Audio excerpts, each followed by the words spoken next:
Thursday afternoon to you. It's 4 o'clock. Time for Sports4CLE. Thanks for joining us. Browns back on the practice field out in Berea. Deshaun Watson not going with the team, working out inside.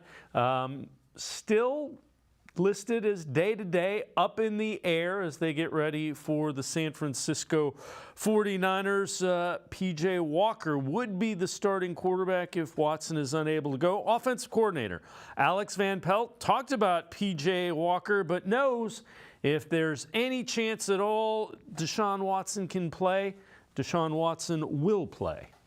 I would never, ever, ever doubt his toughness. Never. I would never doubt his toughness. I've seen him play. I've seen him do some amazing things, fight through things. That is not the issue at all, whatsoever. Again, if I'm a running back and I can't run full speed, I don't know if I'm going to be able to make it. I might be cleared medically, but I can't operate, with my strength, which is my legs as a runner. So same as a thrower for him. I would never, ever, ever doubt his toughness. He's tough as nails. PJ looked, Kevin was saying yesterday that he's grasping things and coming along well. Yeah, he looks good. He throws the ball really well. I liked him coming out when I was in Green Bay. We were talking about our visit he had up to Green Bay earlier before the draft. I always thought he was a really good quarterback, so I followed him through my time of evaluating him in college and through his career. I think he does a nice job. Are you sure who's playing quarterback Sunday? Oh, no, I don't think so. Yeah, that's the thing. It's up in the air, but we'll see. Obviously, if Deshaun can make it, that'd be great. And if he can't, then PJ will be just fine. So we're ready for either scenario. With that, let's welcome in Quincy Carrier, Untitled, Unfiltered Browns coverage. Quincy, I'm starting to get the idea this injury might be a little more serious than the Browns were initially letting on. Anytime you say rotator cuff and in the same sentence with injured quarterback or pitcher, I get concerned. What are your thoughts? It might have been more. It's more serious than I think they initially wanted to believe it was, because it happened so late. Because this wasn't something where Deshaun was like wearing ice bags over his shoulder, and they thought it might have been just a stinger, and then he'll get back out there and maybe it just hurts. And he can take a pill or something, take a shot, and get back out there and play. But, it's a little bit more than that, right? It's not just affecting his health. It's really just affecting his ability to throw the football, his ability to throw the ball regularly.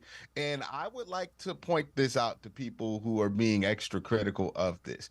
If you are thinking about this from Deshaun Watson's perspective, let's say or assume that the way he can throw a football with this shoulder injury drastically changes his throwing motion.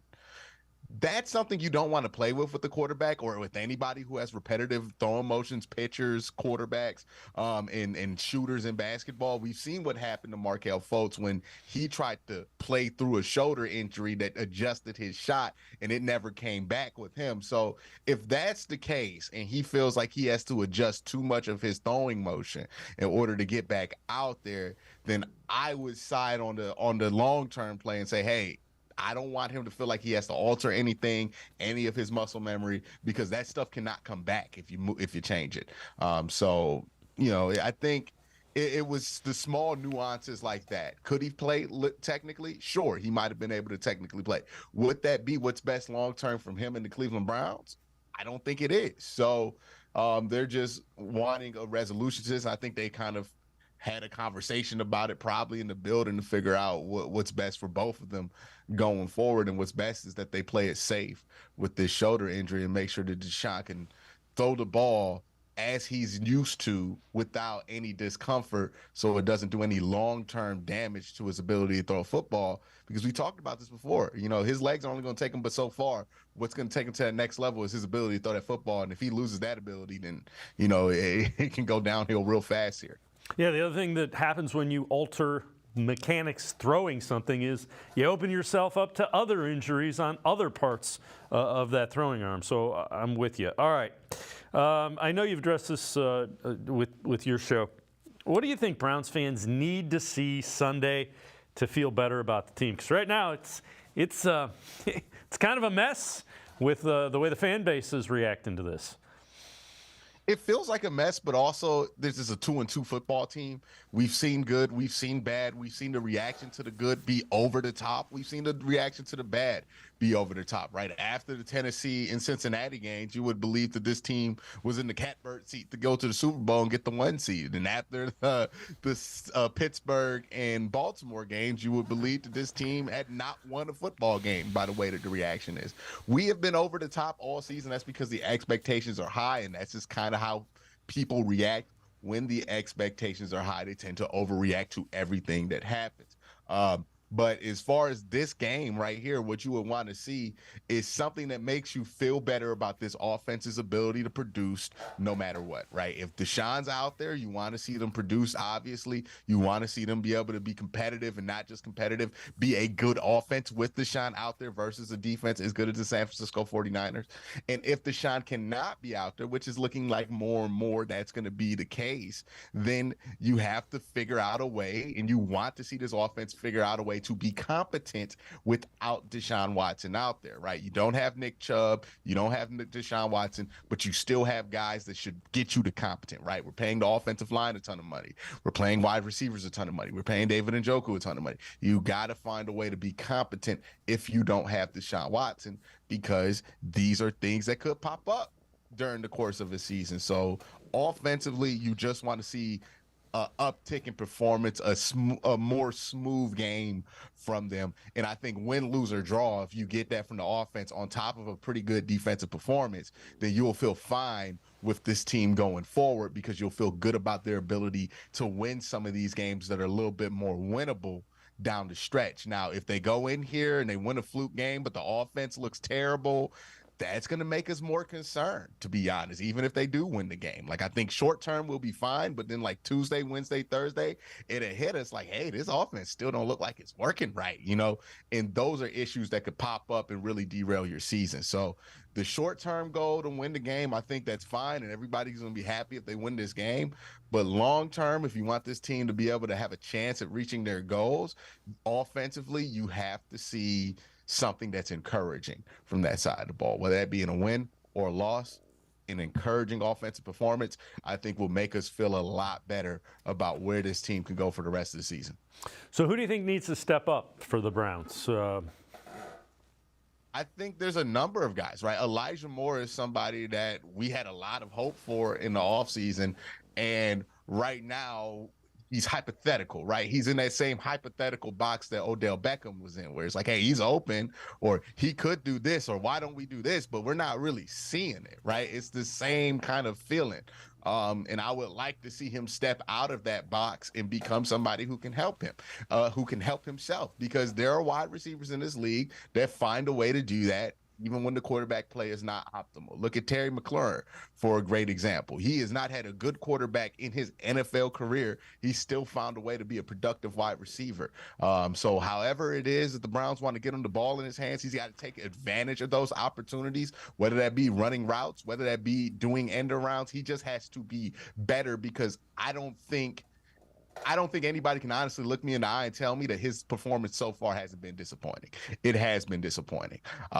David Njoku, you would like to see more from him, just get him more involved in the offense. And the whole offensive line, you just need more from him. Look, if if Jed's going to be what Jed is right now, okay, you just have to figure out how to roll with that. But what you cannot have is Wyatt also slumping, and you can't have Ethan Posick also slumping. You can deal with one bad offensive lineman on a group of 5 and be able to fix that. You can't deal with 3 or 4 offensive linemen slumping at the same time. So that's really the areas of this team that have to improve. And honestly, the run game will be much better once this offensive line starts to play better, because that's really what's been holding the run game back. It's the offensive line being too eager to get upfield. So those are the things that you need to see step up. And I think it's reasonable to expect one of the most expensive offensive lines to be able to step up. A wide receiver that you traded a second-round pick for to be able to step up. And a tight end that you paid a bunch of money for last year to be able to step up. I don't think any of these things are out the realm of possibility or reasonableness.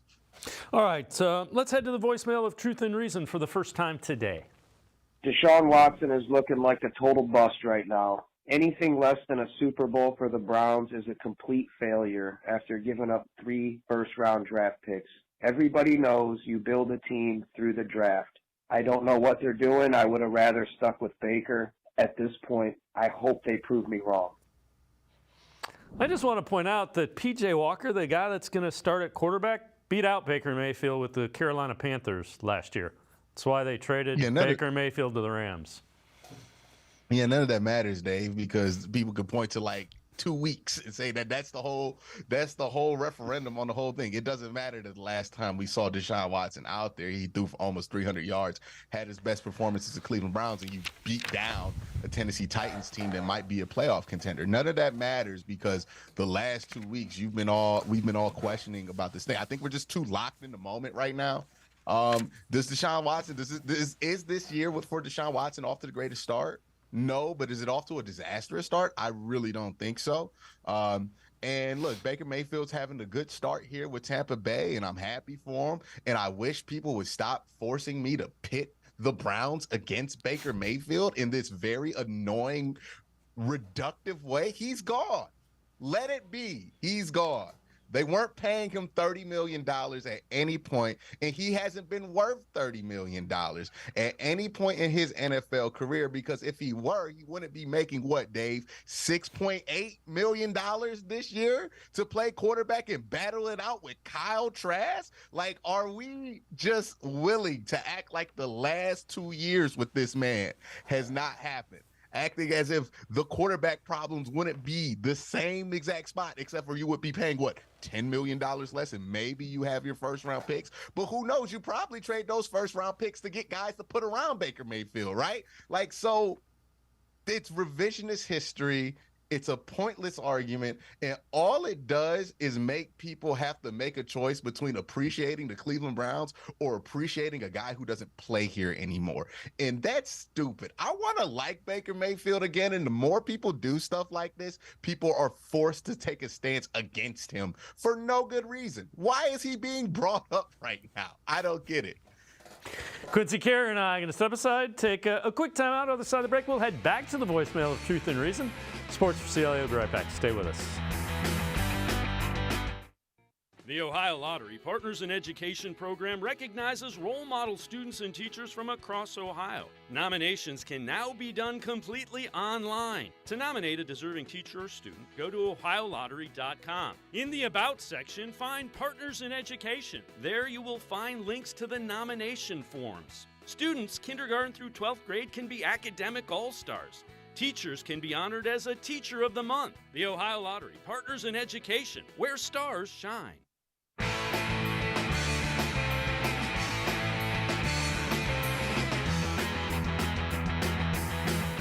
We continue talking Browns with Quincy Carrier from Untitled, Unfiltered Browns coverage. Let's head back to the voicemail of Truth and Reason. Hi, Dave. Great show. Russ in Atlanta calling. I was just going to ask you, what do you think of this talk of getting Garrett Bowles out of Denver? It's obviously an upgrade at the left tackle position, but is it even a possibility, or is this just a fan dream? Thanks. Again, great show, Dave. Appreciate it. As always, appreciate all of the voicemails. Quincy, Denver's, you keep hearing Denver is going into sell-off mode, fire sale mode, and that's to be somewhat expected because Sean Payton will get guys in that he wants and he'll be looking for draft picks. I don't know if the Browns would be willing to part with a high enough draft pick to get, a pretty good left tackle out of there. I don't think the draft compensation is the issue. The issue is right now the Browns are paying for 5 offensive linemen, right? You got the 5th-year option on Jed. You have the money that you're already wrapped up in Joel. You have the money wrapped up in Wyatt. You just paid Ethan Posick, and you recently re-upped on Jack Conklin's deal. You're paying 5 offensive linemen. You're maxed out. So if you want to replace Jed Wills, it's not going to be with the Garrett Bowles, another left tackle that has his money or has to get paid.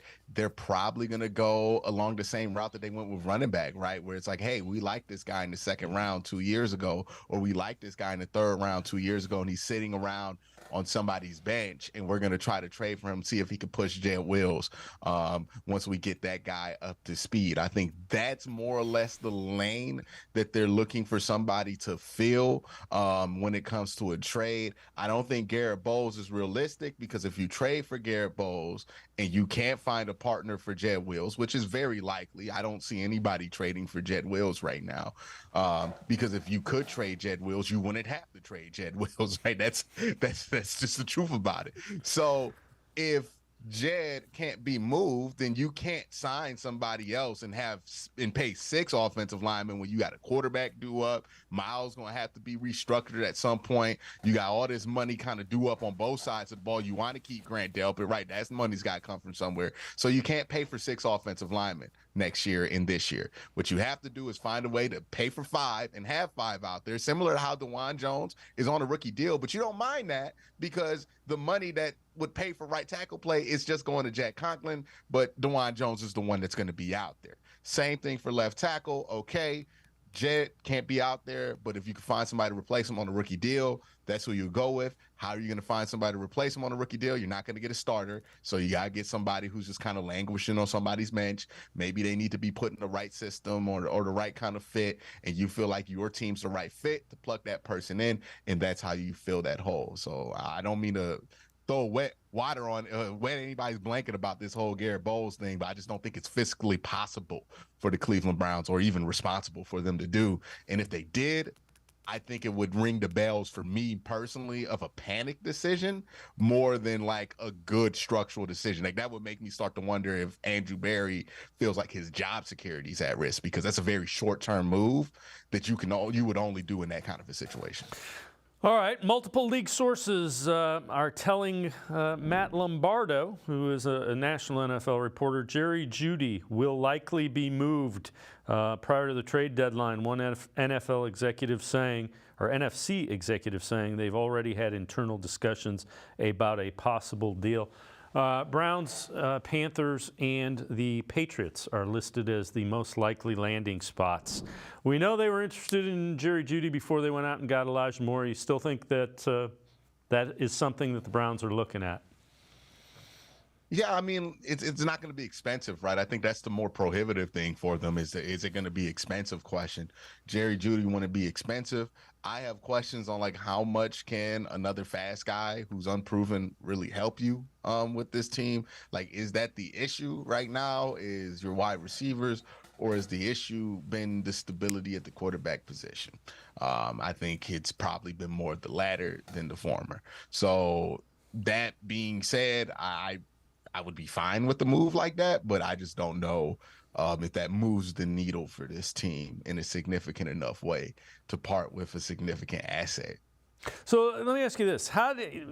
It doesn't appear that the Browns have thrown the ball downfield much to Elijah Moore. Why do you think that is? It's got speed. They seem to be getting the ball in his hand, but it's near the line of scrimmage and not in an area where he can do a lot with it. It might be an issue of we can't block downfield long enough for him to get down there. Like, it might be an issue of that. They've had him downfield on plays where he's supposed to be targeted. The Pittsburgh game is a great example where there were like 3 or 4 times where they tried to get the ball to him downfield, but the offensive line or Deshaun broke the pocket before that opportunity could emerge. So I think it's a little bit of that. And, Elijah Moore is not the biggest guy. And you can't consistently target downfield at guys who aren't the biggest, who aren't Tyreek Hill, right? Tyreek Hill kind of breaks the mold and breaks our brains when we think about that, but there's one Tyreek Hill. So you have to be careful. The separation has to be not just separation, but kind of exaggerated separation for a dude when you're not as big downfield. And I think that plays a factor into it. And also the timing, the offensive line just isn't great right now. And you don't have the time to really sit back there, get comfortable. Deshaun has been, still finding his comfort in this offense. I think there's a number of reasons why right now they're like, hey, if we want to get the ball in Elijah's hands, we got to make sure we get it to him around the line of scrimmage, because it's not always guaranteed to happen down there. I think this is more or less us pointing out a symptom of a bigger problem than necessarily that being the problem. Elijah Moore not being downfield, that's more or less a symptom of a bigger problem, which is, hey, our quarterback's not comfortable, plus our offensive line is not doing a good job of giving him that comfort. All right. Along those lines, take a look at the some notes, offensive line. This is from Nick Wagner, who is a 49ers beat reporter of all things. Wyatt Teller, 9th in pass block win rate. Bitonio is 15th. The Browns are 11th in pass block win rate, 24th out of 32 teams in run block win rate. They're giving up a sack on 9.8, so almost 10% of the dropbacks. That ranks 5th worst in the league, 37.2 pressure rate, 6th worst. Browns passers are taking, on average, 3.09 seconds to throw. That is 2nd slowest in the league. So, Quincy, how do you fix the offensive line? Well, right now you have a Rube Goldberg machine of problems that are compounding on top of each other, right? You can have a bad offensive line, but if your quarterback gets rid of the ball quickly, it doesn't matter as much, right? You can have a good offensive line, but if your quarterback doesn't get rid of the ball, or maybe he blows his death, or maybe he just kind of rolls out the pocket, then it's going to look like you have a bad offensive line. Right now, they're not playing complementary football within the pocket, right? The offensive line is not doing things that's helping Deshaun Watson. In turn, Deshaun Watson is doing things that's not very beneficial to the offensive line.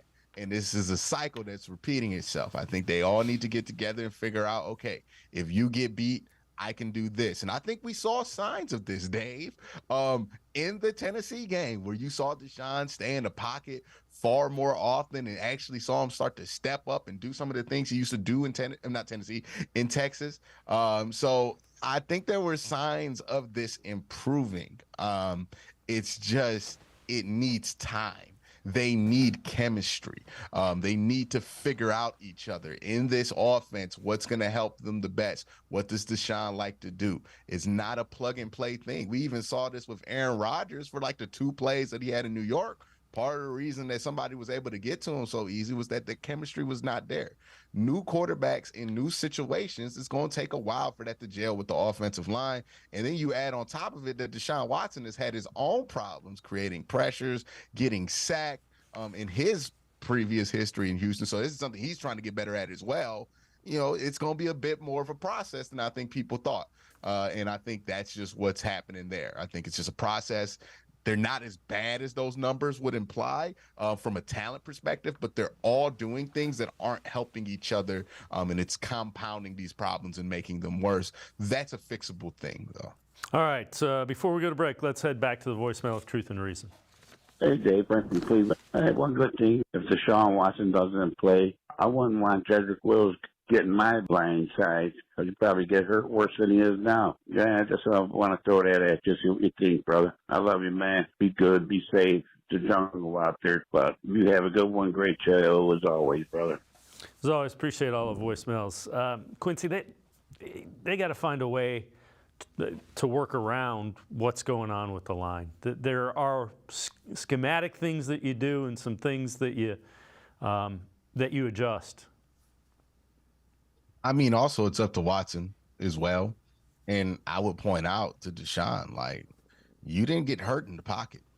You got hurt ramming your body into 2 safeties, right, at the 2-yard line after you already got the first down. So I don't think you can blame Jed for your blindside protection and all that. Like, no, I think you just got to figure out how can Jed ride out getting beat inside, right? You get beat inside. If you get beat in front of me, I can step around that and do fine with that. And again, we saw evidence of this happening in the Tennessee game, and I think that will continue to improve whether Jed's out there or not. But, you know, as far as blocking his blind side, look, if Jed's the only one not being terrible out there, I think you could work around that. It's more or less a question of how many talented offensive linemen you have. If you have 4 good and 1 bad, you can work with that. Teams do it all the time.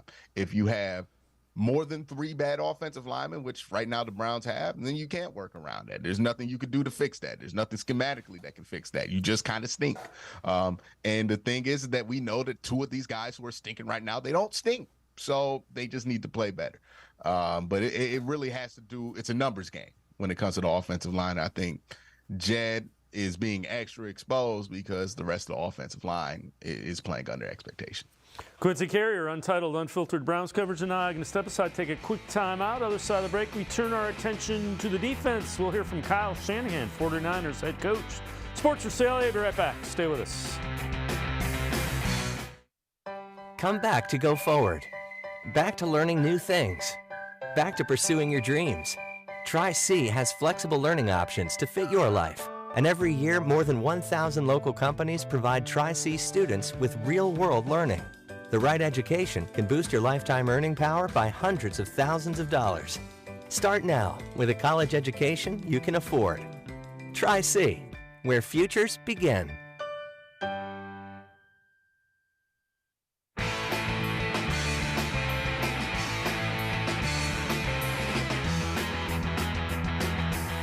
We continue talking Browns with Quincy Carrier, Untitled, Unfiltered Browns coverage. Browns getting ready for one of the unbeatens in the NFL. 49ers will come here. Kyle Shanahan's offense going against Jim Schwartz's defense. These two have met up, and you take a look. 9 times Shanahan has faced Jim Schwartz, and Kyle Shanahan 1-8 in those matchups. Offense has scored over 20 points just once. As the Falcons offensive coordinator, 2016, Shanahan's offense averaged 39.9 points through the first 9 games. In Game 10, they faced the Eagles. Schwartz, as the defensive coordinator, Philadelphia held them to 15 points. It was the only time that season the Falcons didn't score at least 23. Jim Schwartz talking about the 49ers and facing Kyle Shanahan's offense. He does a good job of scheming for his players, and I think that's probably the biggest thing. You know, you're not out there trying to stop a play caller. You're out there trying to stop his players, and we're going to have our work cut out for them. They're a very, very efficient offense. They run the ball as well as they pass it. They're not a one-dimensional team. You know, they can make big plays. They can also throw short passes and run after the catch. They have a lot of outstanding run after the catch players. You know, whoever it is, Samuel and McCaffrey and Debo. You know, I saw a stat this week where they have one of the shortest depth of route in the whole NFL, but they lead the NFL, or they're second in the NFL in yards per pass. So it tells you that short passes are creating longer plays. So we're going to tackle well. We're going to tackle a lot better than we did against the Ravens. Quincy, when you look at this, can this Browns defense carry him to the playoffs while the offense figures it out? Yeah, if this offense can be competent, I think there's no reason this defense can't be good enough to carry them to the playoffs. And I expect the offense to be better than competent as Deshaun Watson gets back, gets comfortable. I really do think that we're painting a definitive picture on the offense that we just have no clue about right now. I think they'll be better. I think they're going to hit their stride later in the season, and that might be better for both sides of the ball if they hit their stride late in the season. But yeah, I think that Jim Schwartz, this defense, they'll be fine enough to be able to hold this team through some rough patches, especially offensively. If you have to go another week without Deshaun, this week and next week, I feel like you have enough on defense to still be very competitive against teams as long as the offense is competent. What happened against the Baltimore Ravens and what took that game out of compatibility or competitiveness, my bad, is the fact that the offense was just not competent. Right, like they just weren't competent last week against the Ravens. So if you change that, you get a more competent offense. I think you could try to beat anybody. We've seen the Pittsburgh Steelers do this. Pittsburgh Steelers literally just beat that same Baltimore Ravens team just by being competent on offense, not really even doing anything special. Their offense still is terrible. So yeah, it's definitely possible. The defense is good enough, and they can make those adjustments. So this is from Steve Palazzaro, Pro Football Focus. Lowest completion percentage on 10-plus yard throws. Browns are allowing the lowest completion percentage, 36.1, Saints 37.1, Chiefs, Ravens, Buccaneers. Defense is really good. Can it be even better? Are there some tweaks, do you think, that can make this Browns defense even better? Yeah, they can communicate a little bit better. And man, I think sometimes they get caught up with some of these pick plays that they don't really communicate well with. I think they can do well to play some basketball on that side. And when I say that, it's like, hey, when you get picked, somebody go under, somebody go over, right? Have a call, have something ready for that because you know that teams are throwing that at you.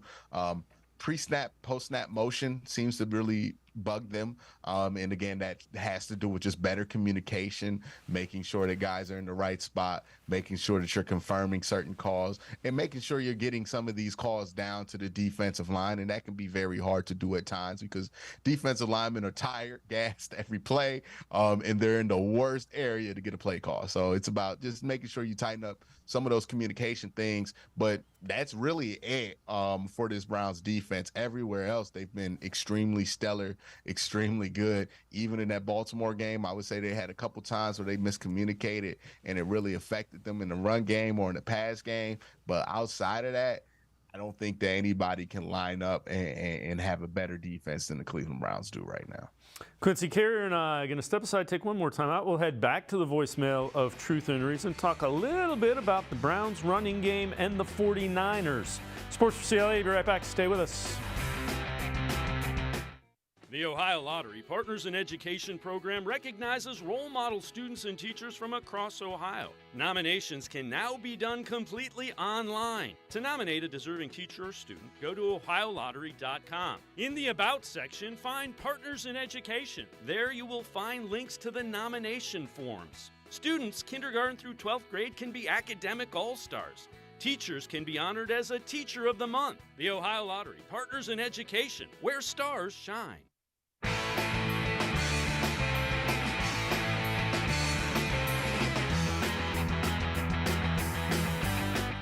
We continue talking Browns with Quincy Carrier from Untitled Unfiltered Browns coverage. Let's head back to the voicemail of Truth and Reason. Yeah, I was just wondering if there's anybody out there that thinks that Jerome Ford is a better running back than Kareem Hunt. I don't understand why he's getting more carries. I don't understand this coach. Thanks. As always, appreciate all of the voicemails. Quincy, part of the reason Kareem Hunt wasn't in training camp at all, so he's not really in football shape where you can take the pounding that a running back does. I'm not sure what Jerome Ford is as a runner just yet. I mean, Jerome Ford was on the roster this offseason. Kareem Hunt wasn't. So somebody in the league thinks that Jerome Ford is better than Kareem Hunt. Now, if you want to say that Kareem Hunt, does anybody think that Kareem Hunt has had a better career than Jerome Ford? Of course, that's true. Yes, Kareem Hunt has 100% had a better career than Jerome Ford. But that doesn't have anything to do with the conversation we're having right now. Is Kareem Hunt better than Jerome Ford? I've seen no evidence on the football field that either of these guys are better than each other. They look pretty much the same. When 27 and 34 are running out there, I'm not seeing much of a change between the two of them right now. And a lot of that has to do with the offensive line not, executing well on these run plays. I think that had a lot more to do with it than who's specifically running the ball. I think they're the same tier back at this point of their careers. Jerome Ford is a mid-level, pretty decent backup, and I think Kareem Hunt is a mid-level, pretty decent backup. I don't think starting Kareem Hunt's going to change your world there. I think it's going to start with the offensive line and end with the offensive line. And whoever benefits from it will be whoever's running behind the offensive line if they're finishing blocks, being a little bit more patient. I think they got too used to living in that Nick Chubb world where you can just get off a block and not worry about it because Nick going to break that tackle. Well, that's not the world they're living in right now. Yeah. Nick Chubb makes everybody around him on the offense look a little bit better. This is interesting. This is from Cody Suick, this tweet. Jerome Ford, 2023 among qualified running backs. 62% of his carries hit at or behind the line of scrimmage. That points to the offensive line. 32% of his carries resulted in 0 or negative yards. That's the highest. Points to the offensive line. A minus 17.70 EPA, that's expected play per carry average, third lowest. 24% of his carries have achieved positive EPA. That's, again, expected. Second fewest. All those numbers, to me, are not running back numbers. They're attached to Jerome Ford, but he doesn't have any room to run, is what that's telling you. Or he's not seeing where the play is designed to go, he's not seeing it. They need to simplify it for both parts, for Jerome Ford and for this offensive line. If guys are too eager to get upfield, too eager to do that, you need to not put them in a position to do that, right? If the running back can't see the hole, you need to put them in a position to just make it very simple for them. Look, I don't care how bad you think Jerome Ford is or how bad you think Kareem Hunt is at this point in time. They should be better than this. They should be able to get 4 yards to carry with this offensive line. And right now, the offensive line is not blocking as well as they should. I understand it's not Nick Chubb, but Nick Chubb is not the only thing that can create a decent run game. So that's what they need to focus on, simplifying some things, making things easier. The offensive line figuring out why they aren't being patient with these run blocks and why they're so eager to get upfield, because it's been happening all year. All right, 49ers head coach Kyle Shanahan, unbeaten 49ers, talking about the Browns game this Sunday. I mean, this game is, to me, the biggest challenge we've had so far. I mean, thought that was going to be Dallas, too, going into it. But then you look at this, and the defensive numbers just jump out. You don't see very much that they're number 1 or 2 in everything. Red zone's the only thing they're not, but that's only because I think they've had 8 plays there all year. And Baltimore ran it in, so that didn't help their rankings there. But everything else is top-notch. We're doing that, too, offensively right now, so it should be a hell of a battle. When you look at a defense like that, a team who's committed to running the ball like they are, I mean, that's like the prime best way to get into the playoffs, and that's why I expect this team to be there throughout this year. As I listen to that, Quincy, 49ers are not going to be taking the Browns very lightly. He's not just saying that. Those are the type of things that you see and you expect, and they're going to be coming across, country as well. Yeah, I have no doubt that Kyle Shanahan wouldn't overlook them. But, I mean, if you're a team looking at this Browns team right now, if you're on the 49ers, how could you not overlook this team? You don't know if Deshaun's playing. You don't know what's happening on offense. You feel like the defense is good, but you just saw somebody score on them. And keep in mind, for the 49ers, this is a West Coast team coming to play a 1 o'clock road game on the East Coast. And this game is sandwiched between 2 national TV games.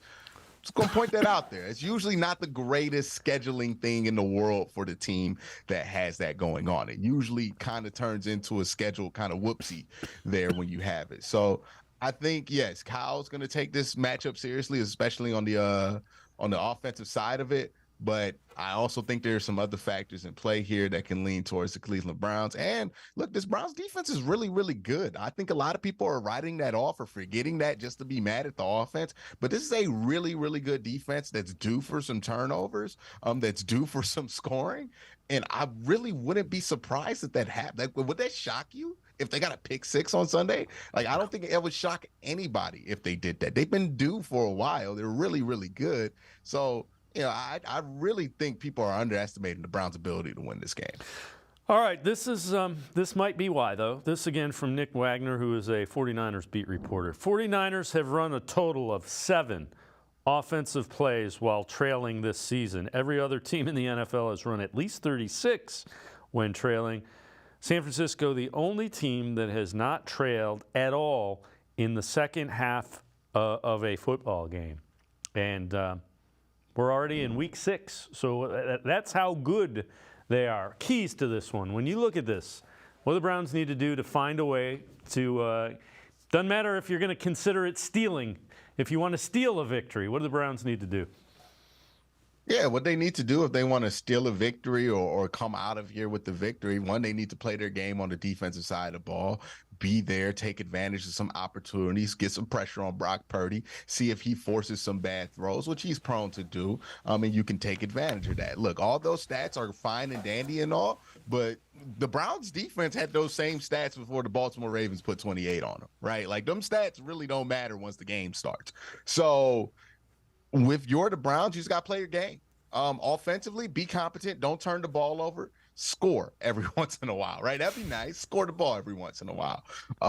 This is a game where, look, I'm not going to expect the offense to get over 30 points if Deshaun Watson doesn't play. That's ridiculous, right? But if you can find a way to get to 20, I think that can be I think that could be something that you can win with. So PJ being out there, maybe he finds a way to be competent. Maybe they sleep on him a little bit. Maybe you're able to run the ball.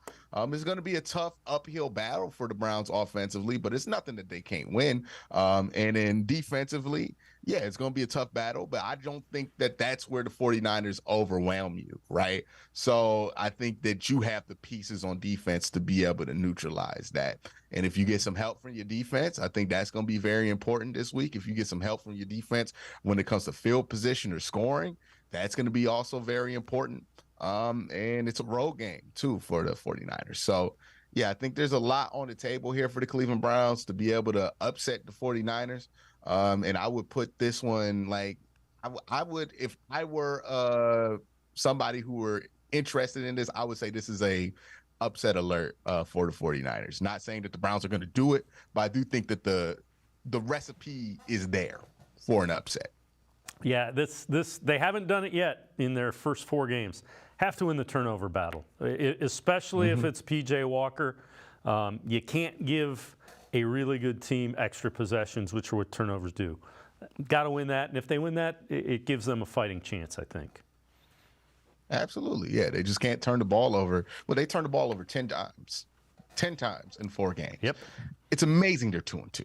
To be honest with you, they haven't won the turnover margin in any game this year. I think they've been like at least ±2 in all of the contests this season. So I mean, there lies why you're not 3-1. Therein lies why you weren't competitive with the Baltimore Ravens. We can make it complicated about all these different things, but the turnovers are what's killing you. So if you just don't do that, you stand a chance versus anybody. The question is, can you not turn the ball over? And look, with PJ Walker in there, a veteran, you would hope that that's the case. But also, he's not your starting quarterback. If Deshaun's in there, you hope to have a better chance at being able to not turn the ball over and being able to be a positive on the offensive side of the ball. But we'll see. We're not going to get these answers until game day. Quincy Carrier, Untitled, Unfiltered Browns coverage. As always, great stuff. Appreciate the time and the insight. Thanks very much, Quincy. No problem, Dave. Thank you for having me on. Quincy Carrier, make sure you check him out. Always really good Browns stuff. Untitled, Unfiltered Browns coverage. We're going to step aside, take a quick time out. Jeff Lloyd from the Locked On Browns podcast. We continue talking Browns. Stay with us. Come back to go forward. Back to learning new things. Back to pursuing your dreams. Tri-C has flexible learning options to fit your life. And every year, more than 1,000 local companies provide Tri-C students with real-world learning. The right education can boost your lifetime earning power by hundreds of thousands of dollars. Start now with a college education you can afford. Tri-C, where futures begin. The Ohio Lottery Partners in Education program recognizes role model students and teachers from across Ohio. Nominations can now be done completely online. To nominate a deserving teacher or student, go to ohiolottery.com. In the About section, find Partners in Education. There you will find links to the nomination forms. Students kindergarten through 12th grade can be academic all-stars. Teachers can be honored as a Teacher of the Month. The Ohio Lottery Partners in Education, where stars shine. I am powerful beyond my wildest imagination. I will define my future. I will keep challenging myself to improve. Because I am a future leader of this great nation. I will be responsible for raising a beautiful family. And educating not only my generation, but many more to come. I will make a difference in my community. And I will stand up for what I believe in. I will not settle for simply chasing my dreams. I will achieve them. Because I was given a chance. An opportunity. A home. At Family, Career, and Community Leaders of America. The ultimate leadership experience. FCCLA has been one of the greatest experiences of my life. It's made me who I am today. Join us. We'll build a new future together.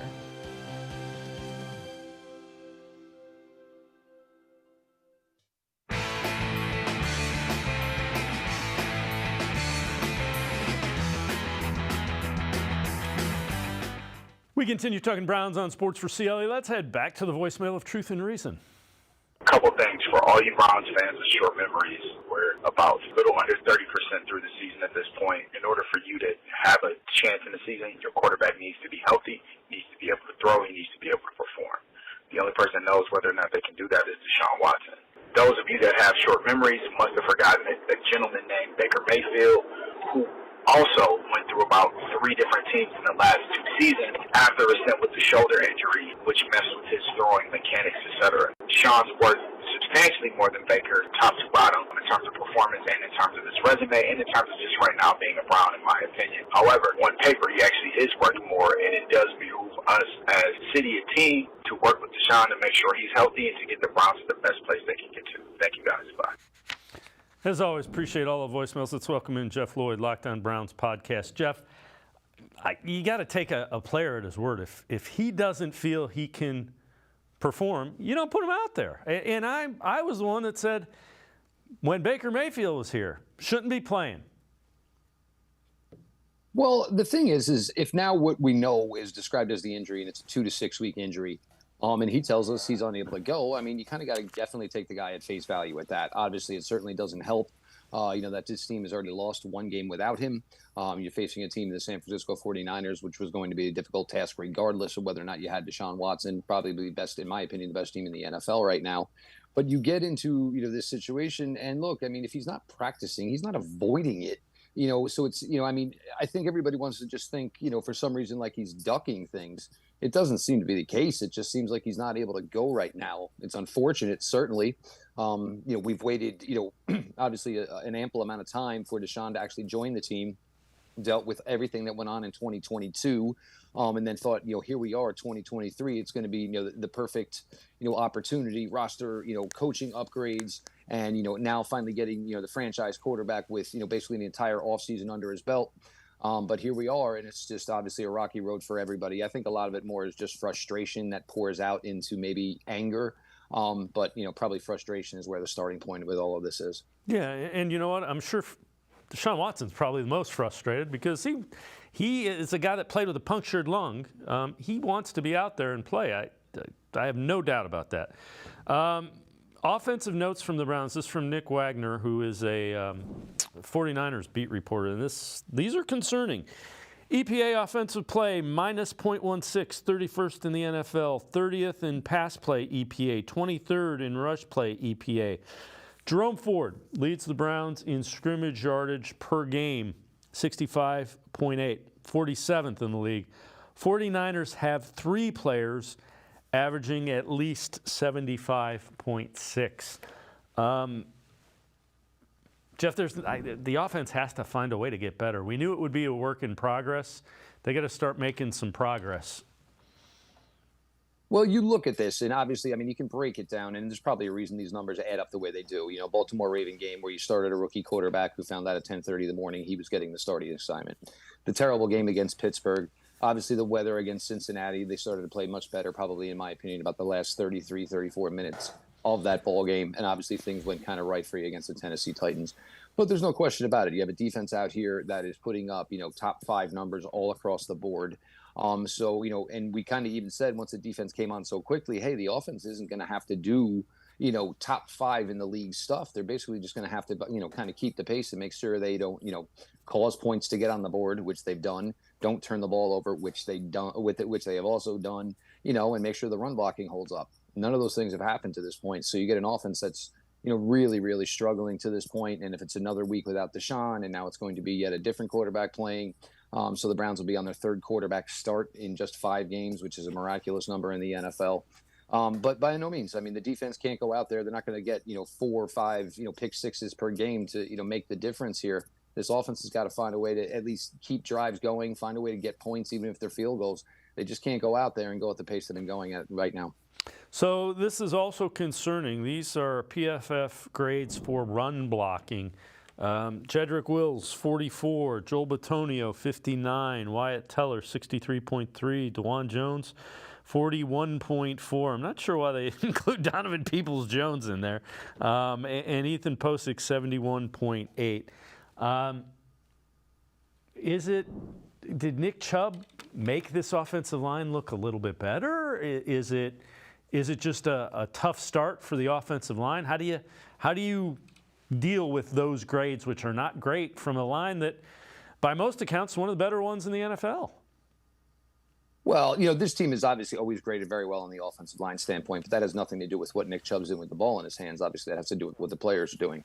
3 or 4 games now, the Browns have played, an odd front in 2 out of the 4 games. The Browns have always struggled against the odd front. And, in a game like Pittsburgh, obviously, they got lucky with the 169-yard run from Jerome Ford that obviously balanced numbers that maybe weren't as good as they appeared to be. Keep in mind, Nick Chubb did have 50 yards in that game as well before he went down. But it's certainly a question when basically everybody has dropped. And when you're talking about Joel and you're talking about Wyatt Teller and Ethan Posick obviously doing a pretty good job, I guess, considering the rest of the numbers. DeJuan Jones, we understood this was going to be his weakness. Is a really, really difficult thing for DeJuan Jones. He's just such a big guy. It's really, really hard to basically move in a phone booth the way he needs to, to be good as far as being a run blocker within this system. But my honest belief is those numbers are only going to go up. Obviously, the Browns are going to get, obviously, a lot of easier opponents after the San Francisco 49ers. But, yeah, so for right now, those numbers don't look good. But, I think I would rather those numbers, be hopefully trending forward with the weeks to come here, as opposed to when the Browns get to the good part of the schedule that looks more favorable, and those numbers, God forbid, were starting to dwindle as opposed to go up. Jim Schwartz talked today about the Ravens game and the part of that concerned him, upset him, or he was most disappointed about. I mean, we did miss a lot of tackles. I think we had about 120 yards after missed tackles in that game, and I bear some responsibility. That's not on the players. I can get them closer to the play. And I think that can help them. But when it was all said and done, Jeff, my biggest disappointment from that game was right after the first turnover. We had started the game, we looked like us, right? If it 3 and out, 3 and out, 3 and out, we gave up a couple plays in there, but man, we were flying around and, we looked like us. And then we took the field after the turnover. And, we have a missed assignment, and we give up a touchdown on the very first play. And I think that's probably the biggest disappointment. You got a rookie at quarterback. We needed to have his back. We needed to hold that to a field goal right there. And, Jeff, when you hear that, you kind of see why this defense has been playing the way they have. You can be sure, if he's saying that to the media, those guys heard that on the sidelines. Yeah, and I thought his point was great about as far as, getting the players closer, obviously, to the ball carrier. When a player, you're taught at a very young age, obviously, when you first start playing this game, is to never leave your feet when you're trying to make a tackle. And obviously, what Jim Schwartz is referencing there is obviously guys are, trailing. There's way too much room towards, chasing somebody towards the sidelines, so you end up having to try to make the dive tackle. And the way athletes are built now, the amount of, weight room preparation, the amount of, dedication, players are just overall 10 times better athletes than they were 20, 30, 40 years ago. You leave your feet in this business, it doesn't matter. Once you leave your feet, you basically lose whatever size advantage you have. You lose your strength, obviously, and players are just quick enough to obviously either get past it or strong enough to, once a guy loses his base, to basically just, fight the tackle off. But I do like the fact certainly that he's putting credit on himself. Over the years here, we've certainly had, not where maybe everybody was ready to point the finger at themselves. I think collectively, I think that's been a bright spot to this point. And I think everybody, when asked, well, we can do better, I can do better, you're hearing phrases like that. It's, this defense, granted, this is going to be a major, major test here on Sunday against the San Francisco 49ers team. But I do like the fact that I have Jim Schwartz, who had 2 weeks to prepare for it. And I do think that I love the fact that Jim Schwartz has basically got 10 games of Brock Purdy and says, all right, I want to find something that this kid hasn't seen yet, because that's what I'm going to bring. Jeff Lloyd from the Locked On Browns podcast, and I'm going to step aside, take a quick timeout. Other side of the break, we'll dial in a little bit deeper on the Browns-49ers matchup Sunday at Cleveland Browns Stadium. Sports4CLE. We'll be right back. Stay with us. The Ohio Lottery Partners in Education program recognizes role model students and teachers from across Ohio. Nominations can now be done completely online. To nominate a deserving teacher or student, go to ohiolottery.com. In the About section, find Partners in Education. There you will find links to the nomination forms. Students kindergarten through 12th grade can be academic all-stars. Teachers can be honored as a Teacher of the Month. The Ohio Lottery Partners in Education, where stars shine.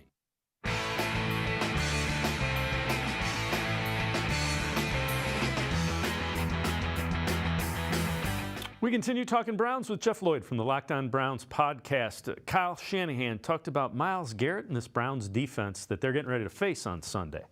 He's one of the most talented guys I think anyone's seen, and the style they play on defense is very similar to ours. They rush the passer every play and then react to everything else.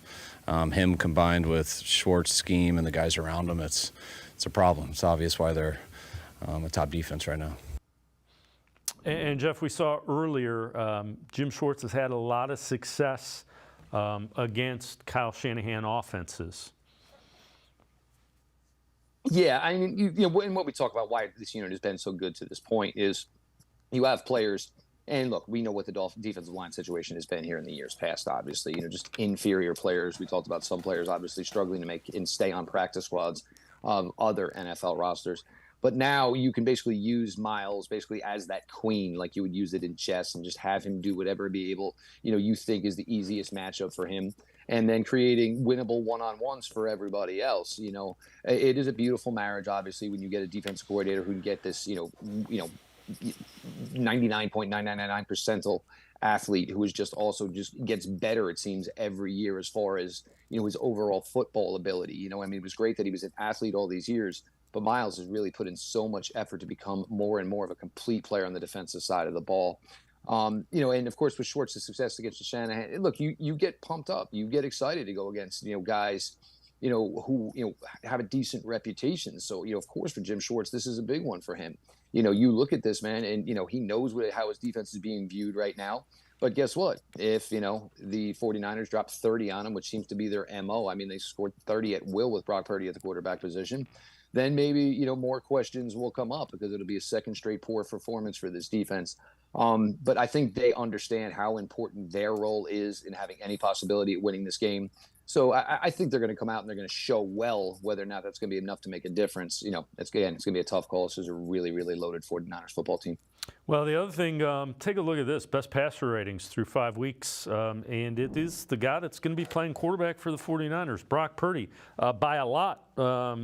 His rating 123.1, well ahead of Tua as well as Justin Herbert. Jim Schwartz, defensive coordinator, what he has seen from Brock Purdy, second year NFL quarterback. It's just Coach Shanahan, putting his guys in the best position. It's changed a little bit, depending on who his quarterbacks have been, the way that they, the way that they run things. And Purdy is a extremely accurate passer. He's got a quick release, and he anticipates very well, and he works the ball around. I think a little bit overplayed is the whole point guard thing, but he does. There's a reason it's a cliche. It's because he does look like a point guard out there. He's finding the open guy.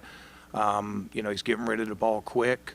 He's putting the ball in position for guys to be able to run after the catch.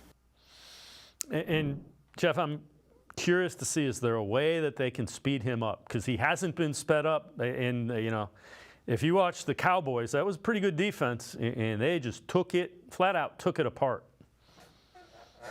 Me personally, the first thing I'm going to do is I'm going to honestly probably take my least effective pass rusher and just put him on Trent Williams and just hope that's enough where I can keep Trent Williams busy that way. And I'm going to attack the middle. I'm going to attack the right side. For Brock Purdy, it was actually kind of interesting. We do, one weekly episode, where we sit down with the hosts of the other show. So obviously I was talking to the San Francisco 49ers guys last night. But for me, with the thing with Brock Purdy, and it's not that he was essentially like, who in the world is this guy? Nobody knew of him. But you talk about Mr. Irrelevant in the draft. It's kind of similar to the beginning of Kurt Warner with the Rams, if you can remember. Obviously, he was never intended to be the quarterback. Obviously, their quarterback week one blew out his ACL. Warner came in off the bench, threw for 3 touchdowns, and all of a sudden the Rams just, all of a sudden had this miraculous run. It's just that he understands he's always going to have somebody open. And I've said this a million times here talking with you guys is it's not about, which guy is open. It's about if somebody's open. The most important guy is the open guy. So you can do everything you can. Oh, I want to take away Brandon Ayuk. I want to take away George Kittle. We've got to keep our eyes on Debo. Is he going to be a wide receiver on this play? Is he going to be a ball carrier on this play? And then all of a sudden, you have to worry about the fact that, you have Christian McCaffrey out in the flats. First things first, as a quarterback, I'll throw it to Christian McCaffrey 16 times because the odds are really, really good that he's going to break more tackles than he is going to get tackled.